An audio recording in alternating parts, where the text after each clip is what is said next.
Hello, everyone, and welcome to another episode of Optimizing Your Success. I am the host, Dr. Ruth Gotian, and the Mentor Project has brought us all together again, and we are so excited.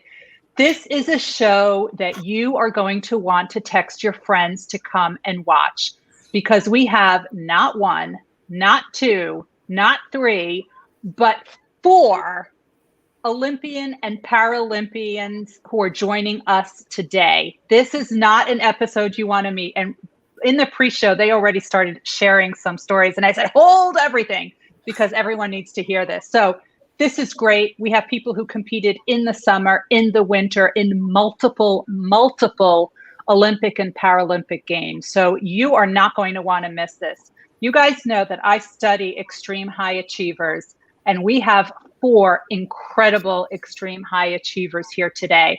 And of course, I have my usual panel of high achievers who are here to help me out and really bring in new dimensions to the conversation. So first, we're going to start with those quick introductions of those people, starting with Dr. Susan Bernstone. So I tonight am here as a fan. So I'm representing all of those people out there that are actually not Olympians. So that's why I am here. I am just a big fan of the rest of the people that you're going to meet.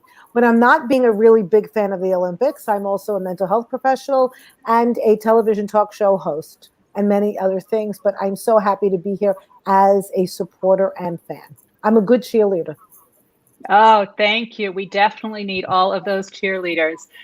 Dr. Bruce Y. Lee, what day is today? Yes, I can spell the word Olympics. That's about as close as I got to the Olympics. But today I'm actually celebrating one day early. It's August 3rd is Grab Some Nuts Day. So we've got nuts back there. But I want to emphasize that you be very careful when you say that. Yes. So yes, I was going to say something, but I'm going to stop right here. We're just going to let that go.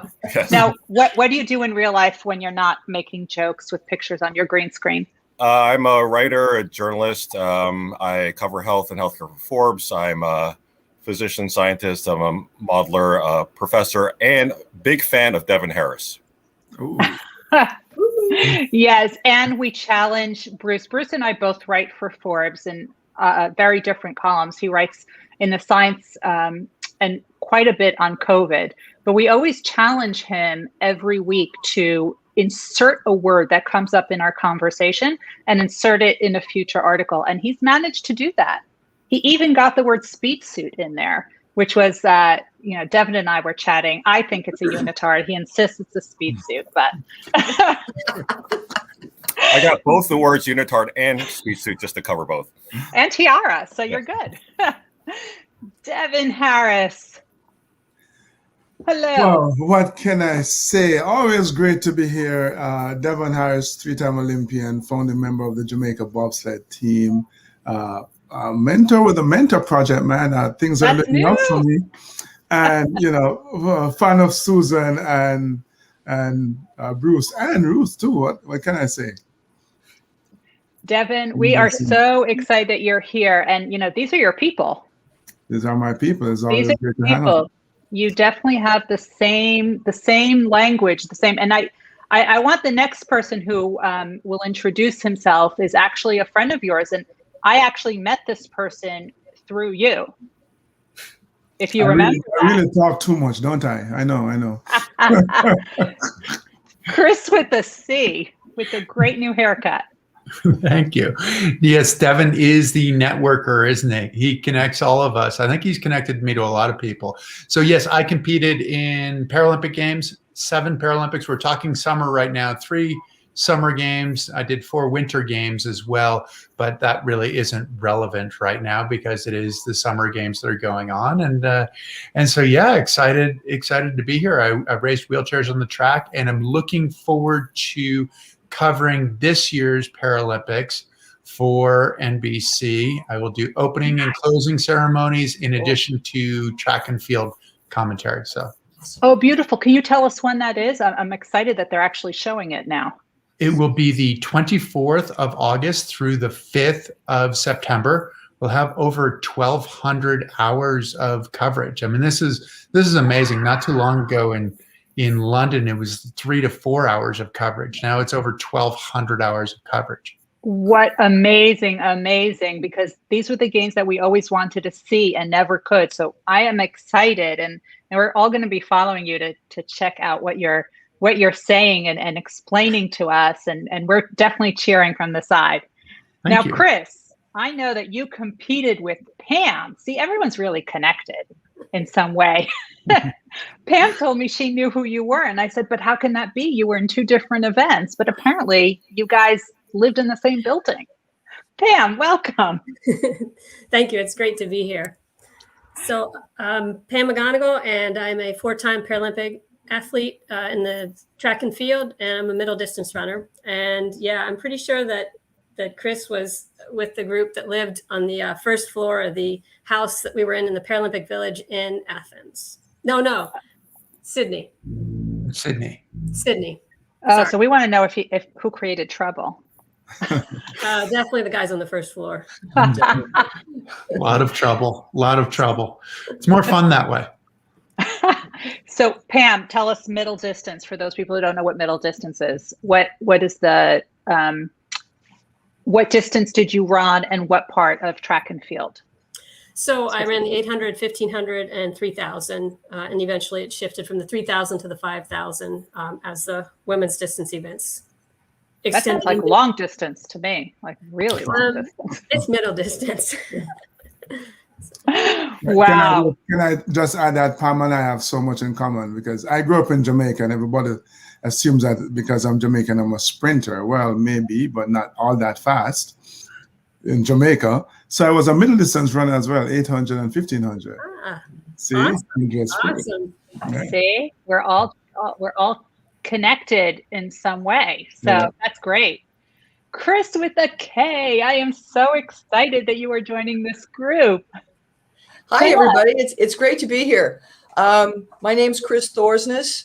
I was on 2 Olympic teams, Summer Games. And in 1984, I was in the women's 8 that won the first ever gold medal for women's rowing from the United States. These days, I'm a semi-retired attorney, but I'm just thrilled to be here and meet everybody. And Chris with a C, I'll be looking out for you watching the Paralympic Games. Thank you. So how many of you have been glued to the television and watching and listening to everything that is happening? And did it take you back? Did it take you back to those days? Chris with a K, tell me what you're thinking. Oh, absolutely. This morning, in fact, I had the television switching screens between, I think, weightlifting and wrestling. And then on my iPad, I had a replay of the women's cycling time trial road race. And so I'm watching as much as I can. And it definitely takes me back. It's, you remember how it felt to be entering the field of play, be it track or water where I was, and that those feelings of expectation and anticipation and excitement, and then being in the frenzy of competition, and how intense that is, and how fun it is when you get to go up and a nice man hangs a medal around your neck, and then they run up the flags and they do the anthem, and you get to sing, or in my case, sing and cry and laugh. But oh yeah, it's definitely it takes me right back. What is your favorite memory from being in the Olympics, and which Olympics was your favorite? Oh, 84 was my favorite, I think, in Los Angeles.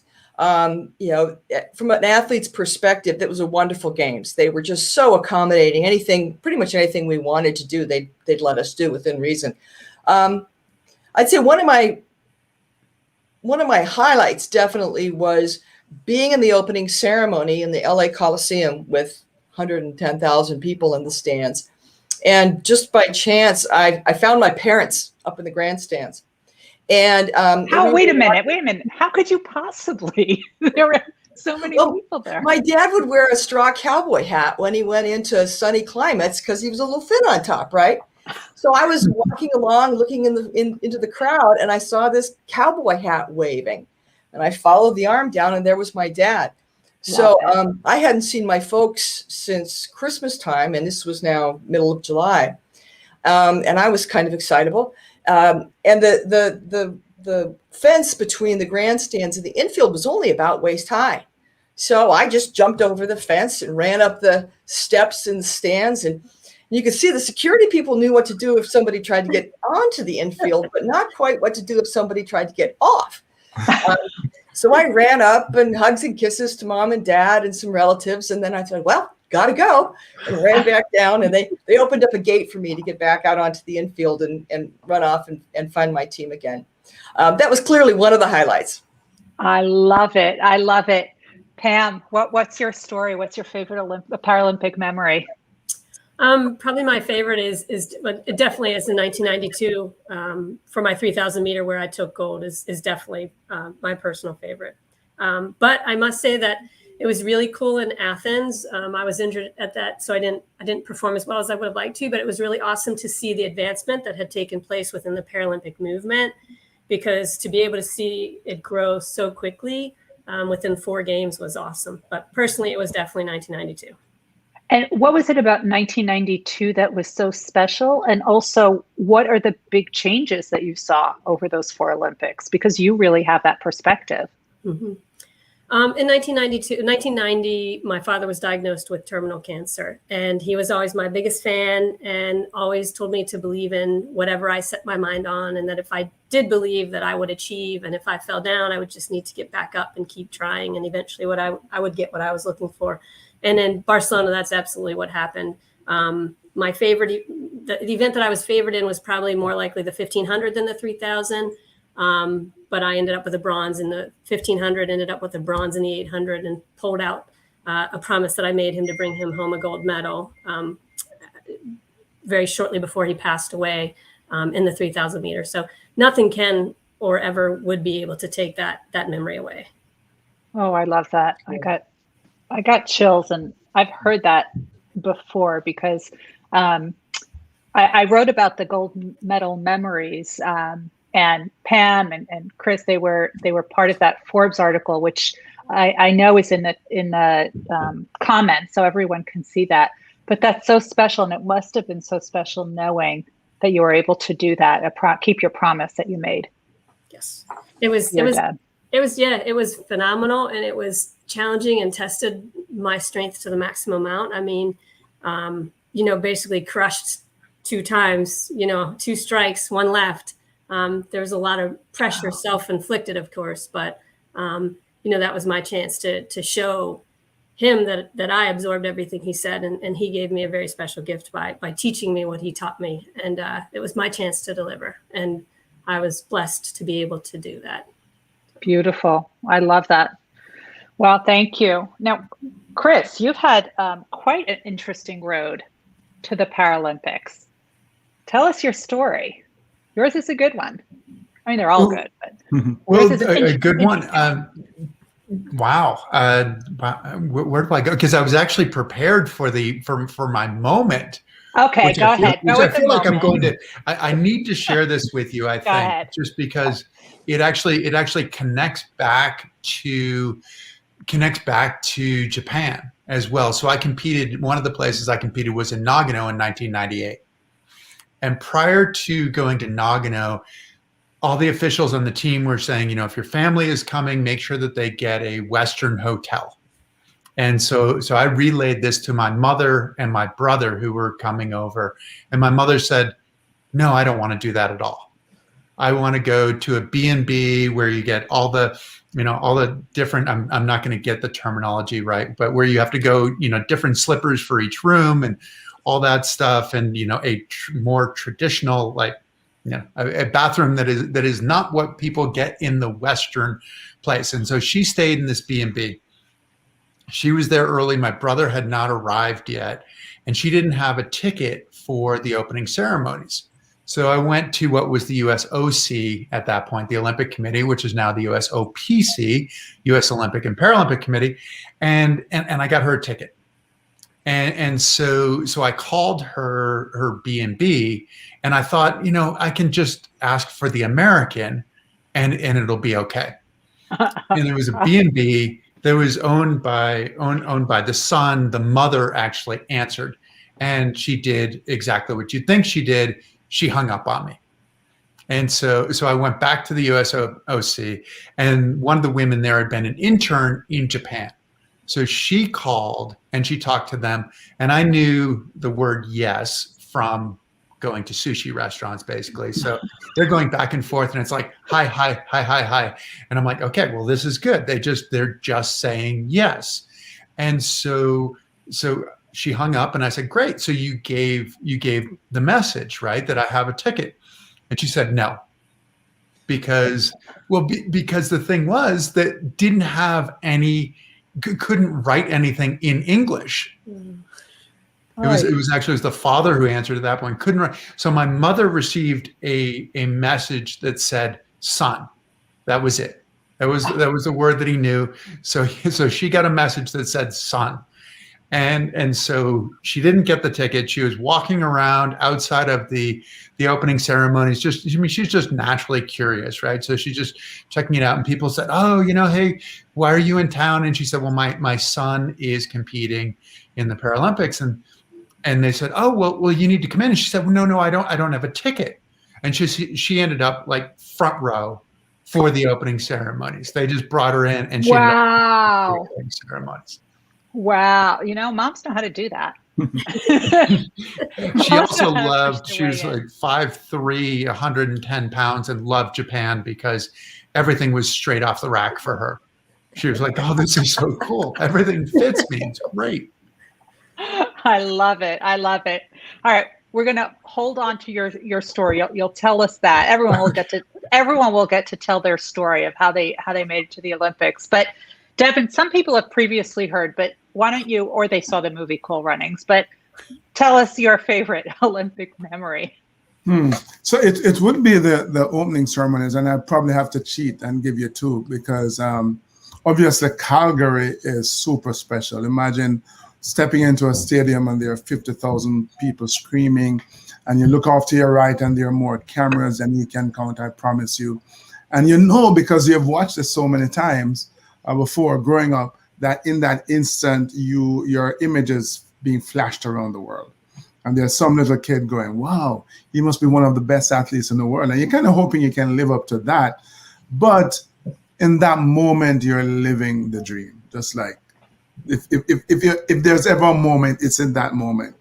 And it was a very similar, more intense, I would say, more joyous experience marching in the stadium in Nagano as well. First of all, we're walking down the tunnel, and all the sumo wrestlers are lined up to go in with each team. And I stepped in front of one of them and did the pose, like, I'm ready to take you on, bro. And he did exactly. He just laughed, like, whatever. I'll crush you, Mr. Jamaican. But when it was so difficult for me to get to Nagano. It's like it felt like I'd won the medal. Just like marching in the opening ceremony was the epitome of success for me. And talk about just dogged determination. I just remember looking around and the guys and go, I'm going to enjoy this, because I had done it. Were you guys the only ones representing your country? Yeah, we didn't have another discipline until Vancouver, actually. Wow. So bobsledding, yeah. Wow. So we're a little bobsled head in the Jamaican winter sports program.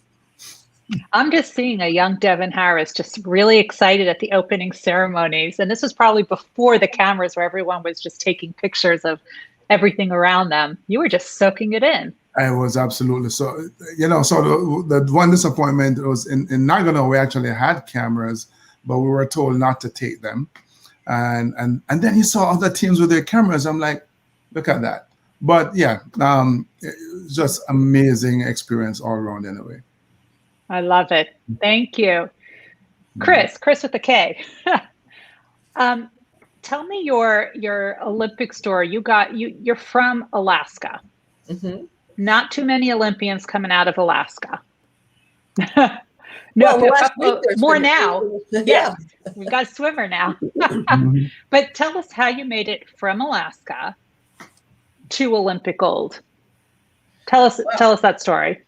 And Pam, you're going to be next. I want to hear your story next.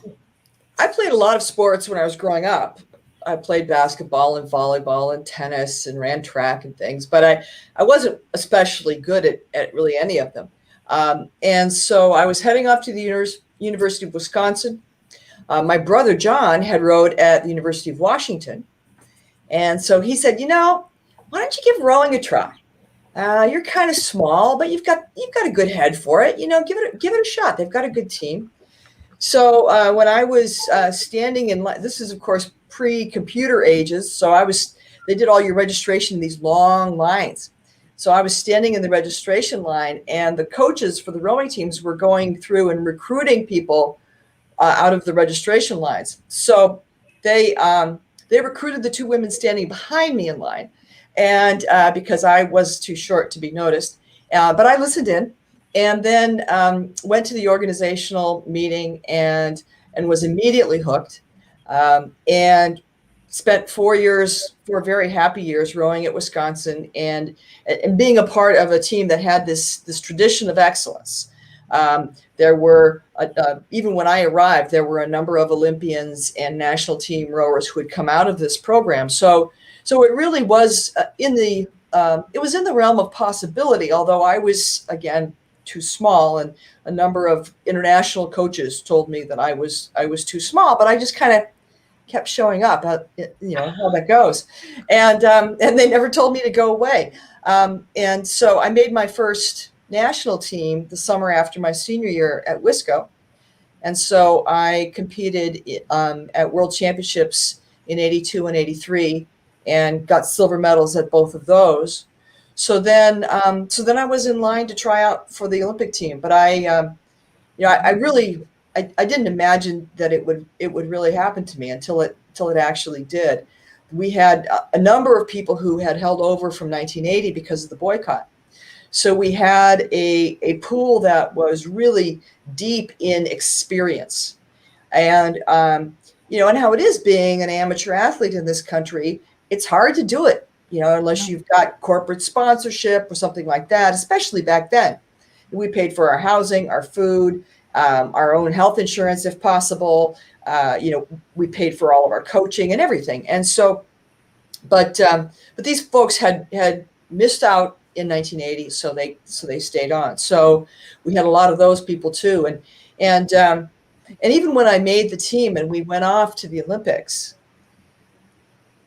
I know I and a lot of my other teammates really felt that we were not only representing ourselves and our families and our friends, but also all of those people from the 1980 team who hadn't gotten to compete and who hadn't been able to make the team again 4 years later. Because the other guests know what a grind it is to train between Olympics, and how hard it is to really dedicate yourself to that 4-year process.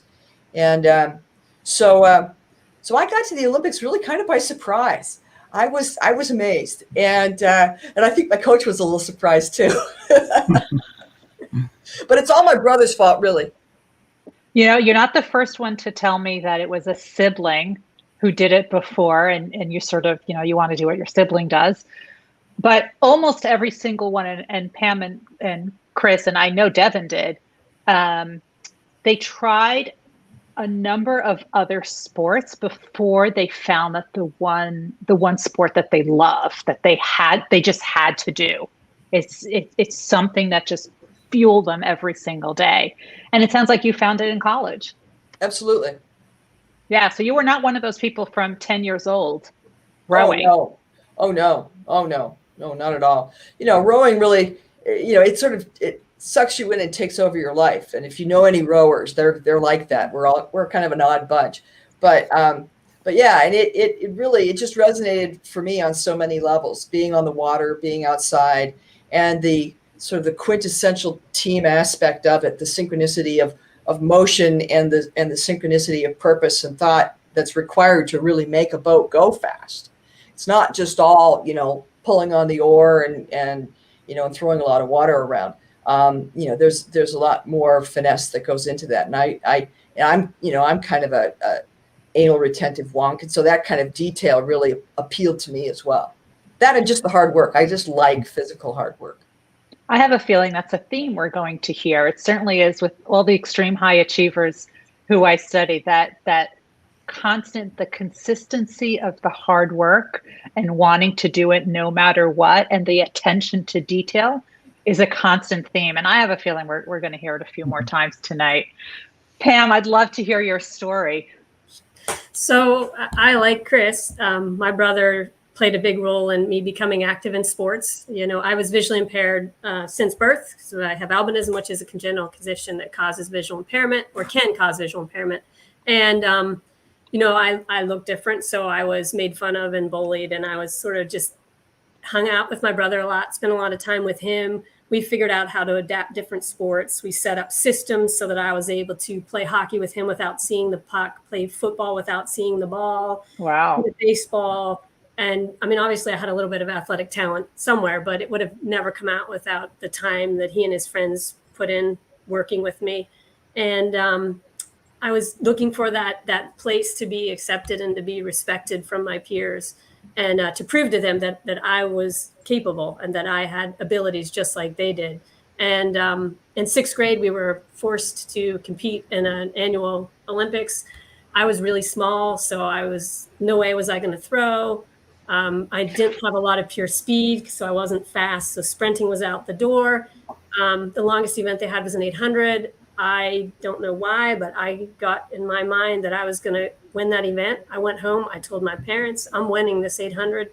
There were like 600 kids in our school district. So my mother was, of course, concerned with my poor choice of goals. And my father, right from the beginning, was like, hey, she wants to win. Let her go win. And so I couldn't see where I was going. So I just ran around my house in the yard, just kept running around the house and running around the house and running around the house. And event day came, and I didn't look particularly seasoned at the time because the track was a 5th mile, which is not typically what you see these days, but back in the day you did. And so you start and stop at different places. And at the start line, they're like, okay, you stop over there. And I was like, yeah, right. Okay, whatever. And the gun went, and so did I. And I did not stop. I didn't know where I was. I thought I was in front, but I could not see people. So I just kept running. And eventually the phys ed teacher had to chase me down and say, yo, you're done. You won. So I didn't start gracefully. But at that point, I then just decided that I was going to be a runner. And through college, I had a goal of being an All-American. And it wasn't a slam dunk achievable goal, but it was definitely something that was realistic with hard work and some luck and all the things that factor into our success. But my vision sort of decreased significantly. And it was a college team, so people were competitive. And I'd try to tuck in and sort of informally guide off of someone and have them be my eyes. But it got to the point where I was crashing and burning pretty regularly in practice, running into street signs and tripping over water pipes that were sticking out of the ground. And finally, I hit one on my eye, and it was like, okay, this is stupid. You're spending more time falling and being hurt than anything else. I guess you just have to hang it up. So I stopped running, but I participated in an event that the college was having. I was a health and physical education major for my undergrad, and I was doing hours for my degree. And a friend and I were working at a clinic for kids with disabilities in sport. And someone said to my friend, yo, is your friend visually impaired? And my friend was like, well, go ask her. Don't ask me. So it was one of the coaches, and they came over and they asked me, and I was like, yeah. And then they asked me if I knew about the Paralympic Games, and I had not. And they asked me if I had ever participated in sport. I told them that I had just hung up my shoes because it just wasn't working out well. And they told me about guide runners. And a guide runner is, for those of us who are visually impaired, if your vision acuity is at such a point where you can't see to travel independently, you utilize a guide. So that's somebody who runs side by side and serves as your eyes and helps you navigate. So I started running with a guide runner, and a year and a half later went on to my first Paralympic Games. Oh my goodness, Pam. That's great. Wow. So it was a chance encounter that someone just said that? Yep. Wow. It was the albinism that, caused me so much, hurt and ridicule from individuals throughout the course of growing up. That was the conduit that the coach from the disabled sports team realized that she has albinism. There's a chance she's visually impaired. So it was that challenge that I faced growing up that, at that point had really not brought, it wasn't that big of a deal to me, frankly. But it was, and it wasn't. Like, I didn't let it impact me in a negative way. I just, whatever, I can't change it. This is it. You don't like it, too bad, find someone else. But at the same time, anytime you endure bullying, it's challenging. So it was pretty cool that's kind of what brought me back in and opened the doors for me to have a tremendous amount of opportunity. And I had never met anyone else with albinism because none of my siblings had albinism. And so at the 92 games, I met two girls with albinism, and they were sort of ending their careers, and I was sort of coming in and taking over their spot on the track. And so it was really cool because they turned into mentors for me, not formally like the work that you all do, but informally, they were mentors for me. And when there were 60,000 standing room only in the stadium, when I ran my 3,000, which was my gold, I heard them every time I hit the back corner at the 200 meter mark. I heard them supporting me. So, and they're lifelong friends. Wow. So these are just, you were open to someone saying something, and that just led you down this incredible path of finding your mission, finding your purpose, and finding incredible people to help you along the way, both on and off the track. Yeah. Incredible. There are a lot of lessons for the rest of us here. Thank you. Now, Chris, tell us your story. I've heard your story because Chris is actually is one of the Paralympians who is featured in my upcoming book, The Success Factor. So this is why I was so excited for you guys to hear his story, because it's a good one. It's another really great one. Go ahead, Chris. Tell us. So it's interesting because we're talking about summer sports, but my entree. Devin's here, so we're allowed to talk about anything because my entree was actually on Devin's here, right? Exactly. Yeah. So we've moved into winter. Exactly.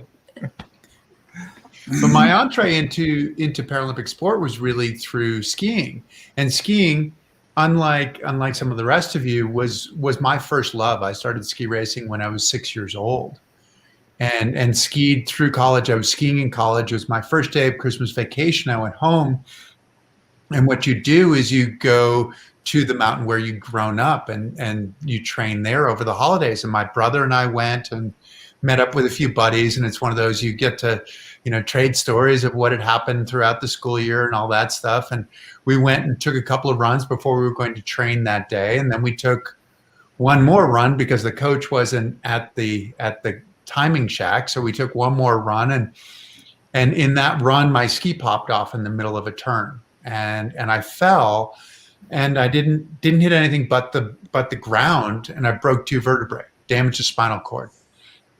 And so that changed my life incredibly. But the year before my accident, I'd been at a ski race at a place called Burke Mountain in Vermont. And it was a good race. There was a woman there who would go on to win World Cups and things like that. There were a bunch of really good skiers in the race, a bunch of national team people. And this one-legged woman was there.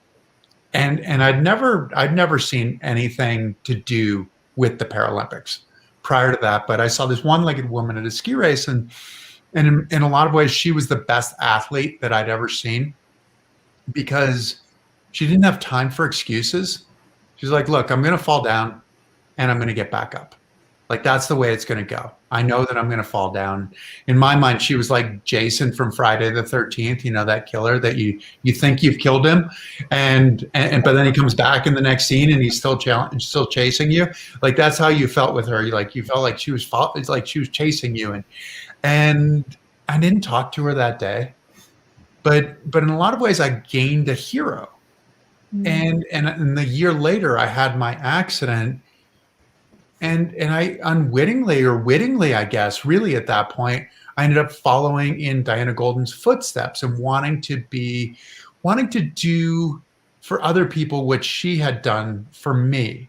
And in that respect, it was demonstrating what it really meant to be a spectacular human being, which is ultimately what she was. She was a great skier, but she was taking that human journey to a much higher level than other people were. Like, hey, the excuses are there for a reason because we're protecting ourselves, right? But she's like, you know what? I don't really have time to protect myself. It'll get in my way of where I want to go. And that to me was super cool. And I've tried to follow in her footsteps. I don't think I've done it quite as well as I might have hoped, but that was my entree on the skiing side, or on the summer side. It was another hero, really. The guy who built my first monoski was a guy named Jim Martinson, who had lost both of his legs in Vietnam, came back. He wanted to teach his kids how to ski because it had been a culture of his family. He and his brothers had all skied, and he didn't want to be at the bottom just sort of shouting out instructions. And so he developed concurrently with some other people. I mean, there were sort of parallel paths developing the monoski, and he developed the monoski so that he could get out and share that time with his kids. And he thought, oh, you know what? They'll get too good for me, and then they'll leave me. And he's 75 years old, or will be 75 this year. And I don't think his kids can still keep up with him. He has the mind of a 15-year-old. But he had started his company, which built racing wheelchairs and then built skis and water skis and all these things. He was working for an HVAC company and was racing wheelchairs and built his own chair, won the Boston Marathon with that chair that he built. And of course, since he built that chair and won the Boston Marathon, people came up to him and said, hey, that looks like a great chair. Will you build me one? And that spawned the company for him. And really, in my mind, I wanted to be the best monoskier in the world, or best Paralympic athlete that I could be, really. And he demonstrated what that meant. It was both in the winter and the summer. And that's what pushed me into the summer. And I also happened to start relatively well. I started and accelerated relatively well. I wasn't all that good at maintaining speed for a long time, but I could get going up to speed relatively quickly. So I became more of a sprinter, 100, 200, 400, and 800. So, and 800 in a wheelchair is really a prolonged, tactical, painful sprint. Wow. So how many Paralympic Games were you a part of? Total? 7. So 4 winter, 3 summer. Wow. All right. And I have, a stationary bicycle that's holding the dry cleaners, but Devin, now we know part of your story, right? We've seen part of it in the movie, but tell us the part that's not in the movie. Well, I go back because, Grace, Pam may not have started gracefully, but she started winningly. And yes. I started at the opposite end of the spectrum, 3rd, 4th in the 100, 200, and it just didn't work for me. But that's what happens when you're born and raised in Jamaica. And then we have this big thing in school called Sports Day, and they were giving out medals that year, and I had never won a medal. And I decided I was going to run the 800, and I had no idea how I was going to win, but I just knew I had to win that race because I wanted a medal so badly. And I won. So I turned up for the school team, and the coach says, what are you doing? And I'm like, 800. And he goes, okay, you'll run 1500 as well. Never heard of it before, but the coach says I'm running 1500. So I became a 800 and 1500 meter runner. And then Chris with a K, it's 1979, and the Olympics are coming up in Moscow. And ABC Wide World of Sports had a series called Road to Moscow, and they're featuring athletes from around the world. And I discovered that these athletes, these superhuman beings that we look up to, are actually very average and ordinary people. But they had very extraordinary dreams. And yes, Ruth, an equally extraordinary desire to work to make those dreams happen. I'm like, well, maybe I could become an Olympian. So I figured I'll try and compete in the 1984 Olympic Games. So we would have met then, Chris, but I did not come anywhere near close to Olympic level. So I go off, I leave high school, I go off and I join the army, and I get back from England. I was trained in England at the Royal Military Academy, Sandhurst. Now I'm 21 years old. It's the summer of '87, and I'm having this really intense conversation with myself. I'm like, so you have achieved your big dream. You're an army officer. What are you going to do with the rest of your life, man? I'm like, oh yeah, the Olympics. They're coming up in '88. So I get up and I do what I know how to do. I go run 5 miles every morning, thinking I'm going to go get fit enough to qualify for Seoul. Run about that time, 2 Americans came up with the idea to start a bobsled team in Jamaica. I heard about it, thought it was the most ridiculous idea ever conceived by man. I remember saying nobody could ever get me to go on one of those things. But then my colonel thought his young, fit officer should go to the team trials. He didn't expect me to make the team. He just wanted his young officer to go to the team trials. But I think all of us are wired that way. If we're going to do this, we're going to do it. And so, again, I had no idea I was going to make this team. I was what I would consider army fit. I could walk 100 miles with 50 pounds on my back and a rifle in my hand. I was not sports fit. And there was not enough time to get sports fit. And I remember going down to the running track on the army base because I knew we were going to run 30, 60, 100 meters, 300 meters. And I'd never ran a 30 meter in my life. But I went down to the track and I ran 30 meters, I ran 60 meters, I ran 100 meters. I'm like, okay, so this is what it feels like. Because in my head, now I'm going to go to the team trials, I'm going to give 150%. And so I went and I did just that. The 300-meter run was the only thing that was comfortable for me. That's what I did for speed work. And I guess they liked my smile and they selected me. They liked your smile, but Devin, the other part, and then Susan, I really want your thoughts on this. You came in, you were the second person in your 4-man, right? Mm-hmm. And you wanted to be the driver. Yes. And you weren't the driver that first Olympics, but that was your focus for the next one. And you got it. And you got it. Again, the way I'm wired, because I knew nothing about the sport, the brakemen at the team trials had to score more than the drivers. So I assumed that the brakeman was a more important position. So I wanted to be a brakeman. Oh, you wanted to be a brakeman? Yeah, you think that you go, let me go for the easy position. No, not Devon Harris. I don't know why. So then I get in the sport and I realize that the driver is a guy. I'm like, oh, can I be a driver? But honestly, that first year I was way too scared to drive anyway.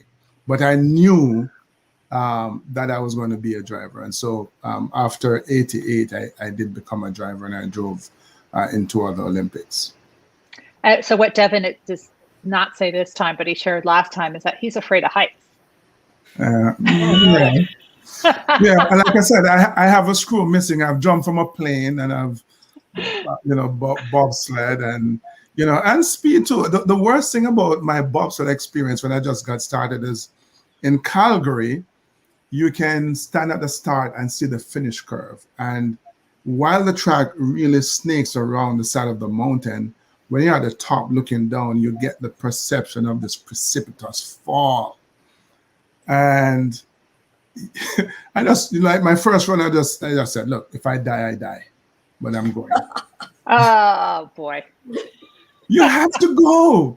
You have to face your fears. Like you just have to go. So I'm like, look, if I die, I die, but I'm going. By the third run, I was completely hooked.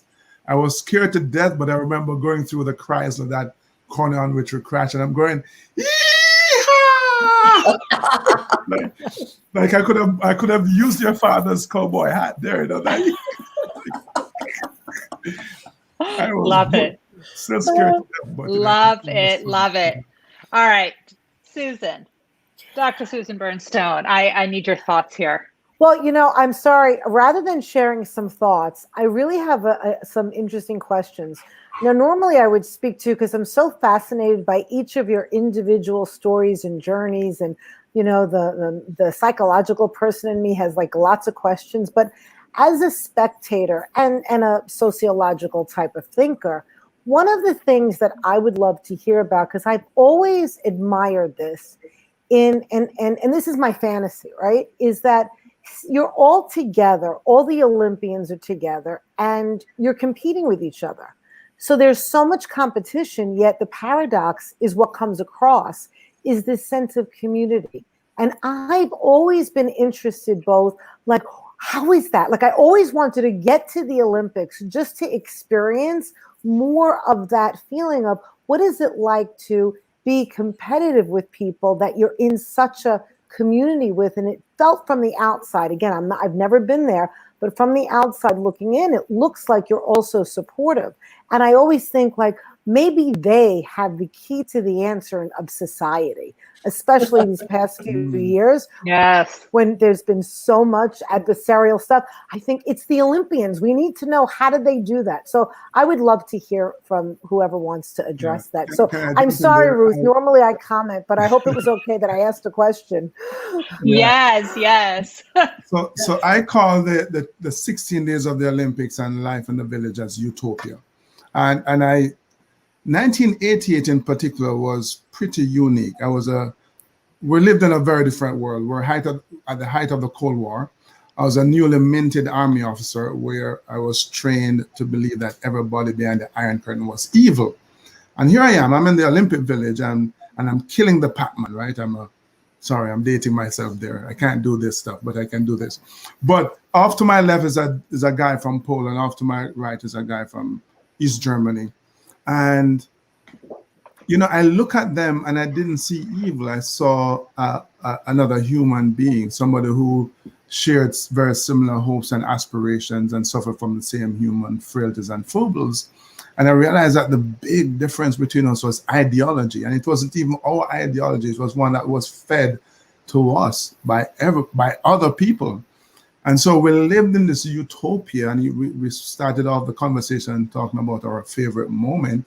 My worst moment in the Olympics is that moment when the flame was extinguished. I can still hear that horrible swoosh sound. It's always so sad. Utopia is over. Yeah. It's over. You're back to, it's almost like you're in a cocoon when you're in the village and you're getting a chance to experience each other's humanity. And now we're being scattered back to the far ends of the earth. Yeah, Devin's description of the village as utopia is really true, and that's a word that I've used before describing it as well. It's this, it's brotherhood with a big B. It's all of the athletes together. I think really, to me, it comes down to just respect. And I also was competing during the days of the Soviet Union and all of that, and so there were a lot of reasons why we as athletes could dislike each other, but it just never came up, but instead there was this knowledge and that this person knows exactly what I've gone through to get here because they've done it themselves. Every day that I was out training in the rain or the snow, or my hands were bleeding, or any of the other nightmares of training, they were doing the same thing. And so we had an understanding of each other and each other's experience that I think transcended a lot of that. I have a good story, quick as an example. In 1987, after we were World Championships in Nottingham, and so I'd been on the national team for 5 years at that point. When racing was over, one of the Romanian women came over to me, and she brought a translator with her so we could talk. And she said, after this regatta, I'm retiring, but you and I have raced against each other all these years, and and I feel like I've gotten to know you, even though all we do is just sort of wave at each other from the boats and give a good luck. And she said, so I have a gift for you, and she gave me this Romanian doll as a farewell gift. Wow. And of course I was a puddle on the ground, sobbing my eyes out. But it really, there's such a tremendous sense of mutual respect among the athletes. And regardless of the country that you represent, regardless of the sport that you're participating in, the professionals who you just sort of see on TV all the time, vast majority of them are really super nice people. And they're humble, and they are really friendly people, and they respect the other athletes that are there. And so it really is utopia, and it's wonderful. And Devin, I agree too. When they were putting out the torch, we were all shouting, "No, don't do it!" It sounds like a magical place. It really does. Now, I want to hear more about the Olympic and the Paralympic Village. I wrote an article about it which is in the comments, and just to get a glimpse of what it's like, because that is never really shown on camera, and we don't really know what that's like. And Pam, I know that you and Chris were in the same building in one of the Olympics, but I don't even know who my next door neighbors are. So how is it that you know someone who's on a different floor? Just tell us what it's like in the Olympic or the Paralympic Village. The Paralympic Village is awesome. There's so much activity. There's so much camaraderie. There's so much respect. There's admiration. Most everyone else on the team or everyone at the Paralympic Village has experienced some level of perception placed on us, by society, and we've all encountered the same attitudinal barriers that people have put up. And I think being there and knowing that the person next to you completely understands some of the challenges that you face day in and day out, I think that brings you together and makes you stronger, frankly. And if you're, you can relate to someone in the village all the time at any time, and everyone's open. You walk around, people, the athletes from different countries, were, just receptive, and everyone's friendly and embracing. It's very energizing. It's also very intense. And, depending on what your focus is, depends on how much you get to enjoy that intensity and that atmosphere of fun and everything else, depending on when your events are and what your goal is in the event. But it's definitely memorable and very energizing. I'm picturing it like sleepaway camp, where people are just decorating, and there's activities at night, like a big movie, and we're all having a communal meal together, which I heard is free, by the way. Free McDonald's, that's right. Free McDonald's. Free McDonald's. That was one of the big surprises. There are game rooms, there are events, there's stuff There's everywhere. a discotheque. Yeah. Really? Wow. Chris, would I see?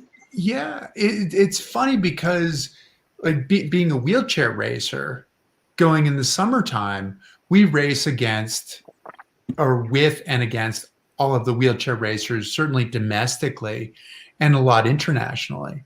But the Paralympics is where we're together with the other classifications. Like we don't, like Pam and I are rarely at an event together short of the Paralympics. And suddenly then we're teammates. So the visually impaired, the amputees, everybody's kind of brought together, and it's a much bigger group. As you mentioned, the dining hall, which is a gigantic circus tent, I guess, really. It's where you see everybody. It's where you see people, and winter being much smaller than summer. Summer is that much more of a spectacle of teams and uniforms and people, and it's really interesting. It is, in some ways, it's kind of hard though too, because the village is, when you're competing, you often get to know your room at the village, your room at the hotel, and the track. And I often did 6 events. So with the relays, you're back and forth. all the time, and you end up in your little cluster. When you go to the meal is when you get to see everybody else. But that's it's an interesting place, and it's also, it's funny that you talk about sort of the idea of kind of family of athletes. You become a family. You're competitors, but at the same time, it's generally, not always, a good-natured competition where you're pushing each other that much further. You don't necessarily want to lose to someone, but you do want to have that great race. But I also see that, like for me, having an accident when I was 20 years old, these people were a big part of my education. I learned a lot. I went through the hospital, I went through rehabilitation, did all that stuff, and thought I knew everything. And then I started to compete and recognized that I didn't know anything. And it's partially about your sport, but it's mostly about the rest of your life. And that gets to be what the games are really about, is the rest of your life too. That's incredible. And, you know, I want to go to this camp that you all went to. Hey, Bruce, this sounds like exactly like, you know, the area that you work in, where everyone gets along and we're eating together and socializing together and building each other up. Sound familiar, Bruce? Maybe. Bruce is in academia, so. Well, Yeah, if I could, quite like that. if I could jump in before Bruce, Ruth, you can come to the camp. You just have to train and make an Olympic team. That's all you have to do. Yeah, as I said, I'm going to need some help with that, but maybe one day, who knows? Bruce, what were you going to say?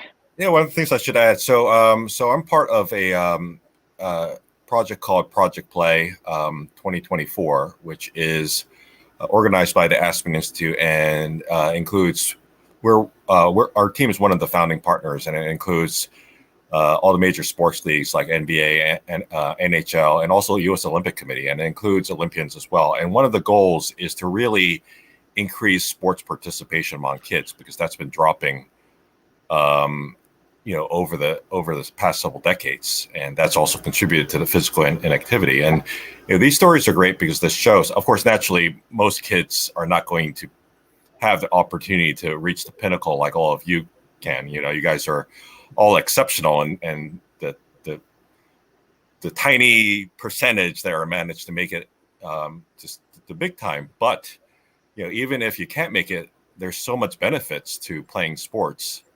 and we've seen that just carries on and on throughout people's lives. Of course, a lot of the Olympians say that it's really helped all aspects of their lives, but even people who haven't made it to the pinnacle, whether they're like business executives, doctors, lawyers, artists, what have you, it seems like it really helps benefit them throughout their lives. So I'm gonna paste a link to our project in the chat, but I think this is great to hear all these stories, because I think you guys really inspire so many people straight on through all kinds of professions. So it's great to hear your stories. These stories really are unbelievable. And I think clearly all of these athletes have a gift, but having a talent and then not putting work toward it to constantly refine it and getting better and better and better is sort of a lost opportunity. And for some, it may be athletics, and for others, it may be something else. But clearly, all of these people have found what they are so passionate about, which is what I keep talking about all the time. You have to find what you would do for free if you could.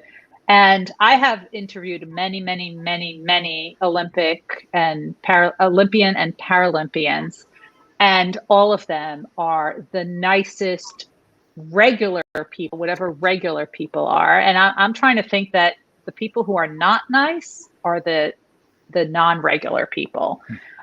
All these people, they are really kind, extremely humble, Chris, as you said, and paying it forward in some way. So even though they don't race competitively anymore, they are doing something to further society in some way. And this is a story that I hear on repeat all the time. So guys, we are we are out of time. We are over time. And I think we could talk forever. And I am just so excited that we are able to leverage our time together, which is the Olympics. So I'm usually glued to the television. I said I'd even be a lifeguard at the pool. I could do that. It's great. I know, right? But I think just being around and hearing these stories is really making me think of what do I want to change in my habits and practices tomorrow. And I'm hoping that is a little light that people can think about as well as we go forward. And I'm hoping we can have you back because I know that there's a ton more stories that I want to hear. So to round it out and tell everyone where we can hear more about you, Dr. Susan Byrne-Stone. Hi, you can Google me, put in my name, Dr. Susan Byrne-Stone. You can email me, LinkedIn, all the usual. And if I could, I just want to share one quick thing, because as I was recalling this, you never know how you're going to be inspiring and helping someone. I had a few years ago a family member who had a very bad stroke. And when he was in rehab and he's paralyzed, and I was going through an emotionally very bad time and in shock. And I was remembering that in one of the rooms that I would take him into to talk, and there was a picture on the wall of a para Olympian. And I don't know who the person was, but it was a picture. And I just remember in the back, and it was a small square frame, but I remembered that. And I remember thinking, like, even consciously and unconsciously, that somehow that was, and this person was never going to go on to the Olympics, but there was something about seeing, even as a family member, that picture gave me hope and comfort. And I wanted to just share that. So I just want to thank everybody for that, because you never know where you're going to get your comfort and inspiration from. So true. So true. Bruce, where can we find out more about you? Well, it's only 3 hours until grab some nuts day. I have to be very careful when I say that. But you can find me if you Google Bruce Y. Lee. There's a big difference if you include the Y versus not include the Y when you Google Bruce Lee. My website's brucewiley.com. If you want to read my Forbes stuff, it's Bruce Wiley and then Forbes. You can Google that. And on social, I'm at Bruce_Y_Lee, like on Twitter. Thank you. And what's a word that we should give Bruce to include in a future article? Anyone have ideas? Ostentatious. Ostentatious. Okay. You got that one? Yes. All right. Thank you. Devin, where can people find out more about you? DevonHarris.com, at Keep On Pushing 88 on Twitter and Instagram, and of course at the Mentor Project as well.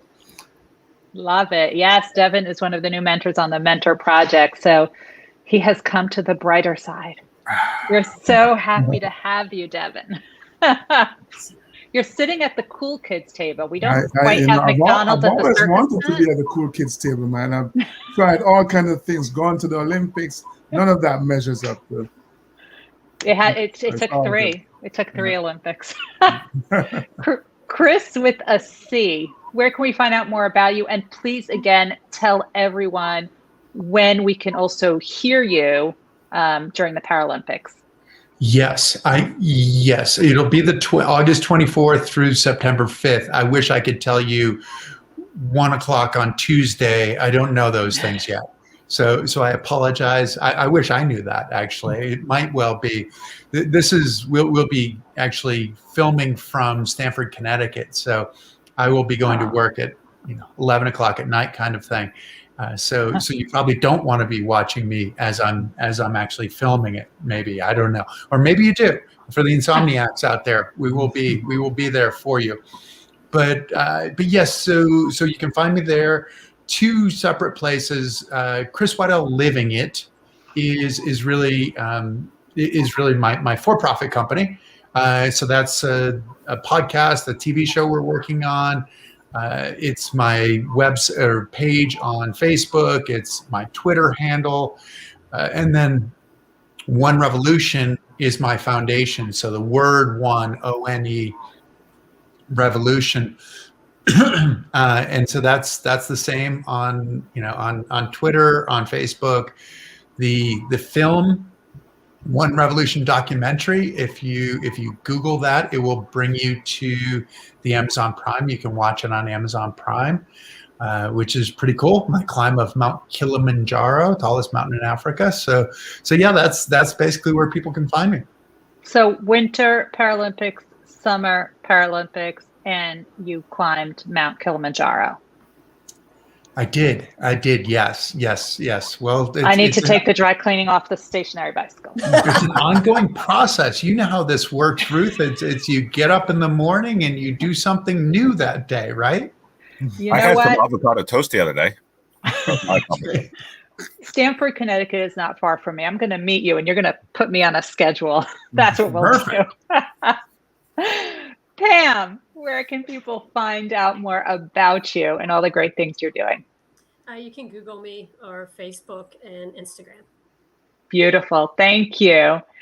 And Chris with a K. Where can we find out more about you? Me. And my real name is Kristen. But either of them pretty much works on Google. And I'm also on LinkedIn. Beautiful. Thank you. And I'm going to let you know when I come up to that area. Please do. Which happens. That would be fun. That would be very fun. We can go on one of the gorges, maybe on the bottom. You can show me how to row. Or not.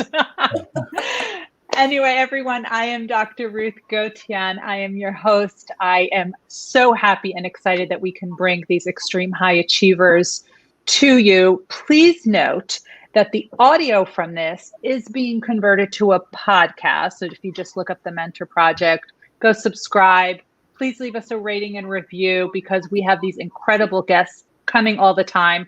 We are taking a little pause in August and September, but we are going to be back full swing in October. And I am going to bring some more of the extreme high achievers, many who are profiled in my upcoming book, so you can meet them and hear their stories because you heard the stories today. They are incredible. Thank you again to Dr. Debbie Heiser, the co-founder and CEO of the Mentor Project, who makes us all look gorgeous today and really brings all these 80 mentors together so that we can learn from each other because mentors need to learn and grow as well. Everyone, thank you very, very much. Enjoy the rest of the games and go check out Chris during the Paralympic Games at the end of the month. Bye, everybody.